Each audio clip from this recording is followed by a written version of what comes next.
सूचना करते हैं श्रीमान जी जनहित में जारी। सबसे पहले 3 बातें कहूंगा, वो भी अच्छे वाली, बड़े प्यार से, अदब से और अच्छे ही सलीके से। पहला, मशरूम खाओ, सेहत बनाओ, पड़ोसी पूछे राज बताओ। दूसरा, मशरूम दिखा तो दिल मचल गया, देखते देखते पूरा कटोरा निकल गया।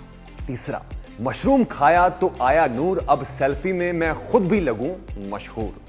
देखिए श्रीमान जी, अगर आप किसान हैं, मशरूम की खेती करते हैं या कृषि जगत की नई तकनीकों में दिलचस्पी रखते हैं, तो आज की यह खबर आप सभी के लिए एक बड़ी खुशखबरी लेकर आई है। अब मशरूम की फसल तैयार करने के लिए किसानों को 1.5 महीने तक का लंबा इंतजार नहीं करना पड़ेगा। जी हां, जहां पहले मशरूम की फसल आने में 28 से लेकर 40 दिनों का वक्त लग जाता था, अब महज 8 दिनों में आपकी मशरूम की फसल जो है टूटकर बाजार में बिकने के लिए तैयार हो जाएगी। यह करिश्मा कर दिखाया है डीएमआर सोलन के वैज्ञानिकों ने। डीएमआर सोलन ने 1 साल की कड़ी रिसर्च और मेहनत के बाद ढिंगरी मशरूम की पिंक प्रजाति का एक ऐसा हाइब्रिड बीज और तकनीक विकसित की है जो खेती के पूरे गणित को ही बदलने वाली। वैज्ञानिकों को इस नई तकनीक का सबसे बड़ा फायदा यह होगा कि किसान अब 1 महीने के भीतर ही 2 से 3 बार फसल की कटाई कर सकेंगे, यानी कम समय, कम लागत और उत्पादन पहले से कहीं और ज्यादा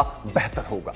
जाहिर सी बात है कि जब पैदावार दोगुनी तिगुनी होगी तो हमारे किसान भाइयों की आमदनी में भी बम्पर इजाफा देखने को मिलेगा। बात अगर ढिंगनी मशरूम की करें तो यह अपनी खास रंगत, स्वाद और बेहतरीन औषधि और पौष्टिक गुणों के लिए जानी जाती है। इसमें प्रचुर मात्रा में प्रोटीन, फाइबर, विटामिन और एंटीऑक्सीडेंट्स पाए जाते हैं जो सेहत के लिए बहुत ही ज्यादा फायदेमंद माने जाते हैं। यही वजह है कि अब बाजार में ढिंगनी मशरूम का दाम 100 रुपए से लेकर 200 रुपए प्रति किलो तक आसानी से मिल जाता है। वैसे भारत में हर साल 3000 मीट्रिक टन से भी ज्यादा मशरूम का उत्पादन होता है। ऐसे में डीएमआर सोलन का यह नया आविष्कार ना सिर्फ मशरूम इंडस्ट्री की रफ्तार बढ़ाएगा, बल्कि एग्री स्टार्टअप्स और युवाओं के लिए कमाई के नए दरवाजे भी खोलेगा। सोलन के वैज्ञानिकों का यह सफल शोध साबित करता है कि अगर सही तकनीक का साथ मिले तो हमारे किसान कम समय में भी अपनी किस्मत खुद लिख सकते हैं। तो अगर आप भी मशरूम की खेती से जुड़े हैं तो डीएमआर सोलन की इस नई पिंक वैरायटी को अपनाने की शुरुआत कर दीजिए। बाकी आप कमेंट करके अपनी राय जरूर दें। पुनः से कहूंगा, सूचना श्रीमान जी जनहित में जारी।